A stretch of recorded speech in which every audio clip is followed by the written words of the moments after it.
Hello guys, நானும் உங்களை மாதிரி ஒரு பையன்தான். யூகேக்கு வந்தவன் தான். ஸோ என் பேர் தேவ். ஸோ லிட்டரலாக பார்த்தீங்கன்னா நான் லாஸ்ட் இயர் வந்தேன் யூகேக்கு.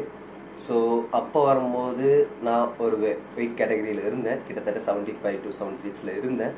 பட் அப்போ ஃபஸ்ட் ஸ்டார்டிங்கில் வந்தேன், எனக்கு யார் எங்கே பார்க்கணும் என்ன பண்ணணும் எதுவுமே தெரியாது. போன வருஷம் நான் லேண்ட் ஆகி இங்கே வந்து ஜாப் பார்த்துட்டு எல்லாம் பண்ணிட்டு இருந்தேன். வந்த அன்றைக்கே எனக்கு ஒரு இடத்துல ஜாப் கிடச்சிது, அந்த இடத்துல ஒர்க் பண்ணேன். பட் லிட்டரலாக 1.5 months கழிச்சு அங்கே ஒரு சின்ன ப்ராப்ளம் ஆச்சு, எனக்கு ஓனருக்கு அது செட் ஆகல ரிலேட்டிவாக. ஸோ நான் இமீடியட்டாக அந்த ரூம் விட்டு காலி பண்ணி போயிட்டு நான் என்னோடய யூனிவர்சிட்டி பக்கத்தில் இருக்கிற ஃப்ரெண்டோட ரூமில் ஸ்டே பண்ணேன் ஒரு 1 month. தென் 1.5 months ஸ்டே பண்ணேன். அவங்க கூட இருந்து பே பண்ணிவிட்டு ரூமில் பே பண்ணிட்டு இருந்தேன். ஸோ கிட்டத்தட்ட அப்போது மைல் கணக்காக நடந்திருப்பேன். ஜாப்க்கு எல்லாருமே நடந்திருப்பாங்க, இல்லைன்னா சொல்ல கிடையாது, எல்லோரும் நடந்திருக்கோம். ஸோ லிட்ரலாக பார்த்தா அப்போது ஜாப் எனக்கு சுத்தமாக கிடைக்கல. ஸோ எனக்கு அப்போது ஒரு ஹோப் போச்சு.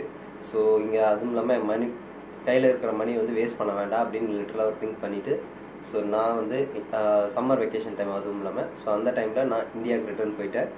ஸோ போயிட்டு ஒரு 1 month கழிச்சு கரெக்டாக வந்தேன். எக்ஸாக்டாக ஒரு 1 month கழிச்சு வந்தேன். வரத்துக்கு ஒரு இதுக்கு முன்னாலே, இந்தியா போகிறதுக்கு முன்னாலே எனக்கு ஒரு இடத்துல ஜாப் கேட்டிருந்தேன். ஸோ சில ஃப்ரெண்ட்ஸ் ஹெல்ப் பண்ணியிருந்தாங்க வேறு ஊர் சைட்லேருந்து. ஸோ அவங்க ஹெல்ப் பண்ணி அந்த ஜாப்க்கு பேசிவிட்டு அவங்க இந்தியாவுக்கு போயிட்டு வாங்க, அதுக்கப்புறம் உங்களுக்கு இங்கே ஒர்க் பண்ண ஸ்டார்ட் பண்ணுவீங்களா அப்படின்னு சொன்னாங்க. ஸோ இப்போ நானும் போயிட்டு வந்தேன். வேறு ஊரில் வந்துட்டு அங்கே ஸ்டே பண்ணேன். எந்த ஃப்ரெண்ட்ஸ் எனக்கு ஹெல்ப் பண்ணாங்களோ பங்களாதேஷ் ஃப்ரெண்ட்ஸ் ஹெல்ப் பண்ணாங்க. ஸோ அங்கே ஸ்டே பண்ணேன், அவங்களோட ஸ்டே பண்ணேன், அங்கே ஒர்க் பண்ணேன். அங்கேயும் ஒரு சில ரீசன்ஸ் சொல்லிவிட்டு என்னை ஒர்க்கில் நிப்பாட்டினாங்க.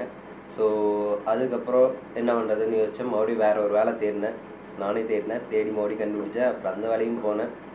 லிட்ரலாக அதுவும் வந்து எப்படி சொல்ல ஷார்ட் டேர்ம் மாதிரி தான் வச்சுருந்தாங்க. ஸோ அதுலேயும் போயிட்டு ரிலீவ் பண்ணிட்டாங்க. ஓகே, சரி அடுத்ததாக என்ன பண்ணலாம் அப்படின்னு யோசிக்கும் போது வேறு இடத்துல வேலை தேடினேன், மறுபடியும் கிடைக்கல. பட் வேறு ஊருக்கு மறுபடியும் மாறினேன் அகெயின். அப்புறம் வேறு ஊருக்கு மாறினேன். அந்த ஊருக்கு வந்து வேலை தேடி பார்த்தா கிடைக்கல. அப்புறம் லிட்டரலாக எனக்கு என்னென்ன வேலை தெரியுமோ தெரியாத வேலையும் கற்றுக்கிட்டேன். லைக் கன்ஸ்ட்ரக்ஷன் ஒர்க் பண்ணேன்.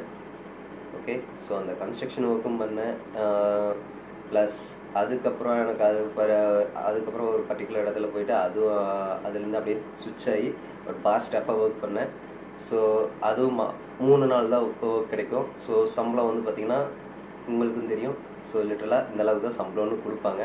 ஸோ அதுதான் ஃபிக்ஸாக இருந்துச்சு. ஸோ அதை நான் இங்கே சொல்ல முடியாது, எல்லாத்துக்கும் தெரியும் எந்த அளவுக்கு சம்பளம் கொடுப்பாங்கன்றது. ஒரு ஆஃப் லைசன்ஸ்லேயோ ஒரு ஸ்ரீலங்கன் உங்ககிட்ட போய் ஒர்க் பண்ணும்போதோ ஒரு பாரில் அவங்களே பார் வச்சுருந்தாங்களோ எவ்வளோ சேலரி கொடுப்பாங்களோ அது உங்களுக்கும் தெரியும்.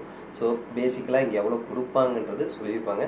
ஸோ அதுதான் நானும் வாங்கியிருந்தேன். ஒரு சில மாதங்கள் நானும் ஒர்க் பண்ணேன். ஒரு சில மாதங்கள்னா ஒரு 3-4 மாதம் நானும் பார்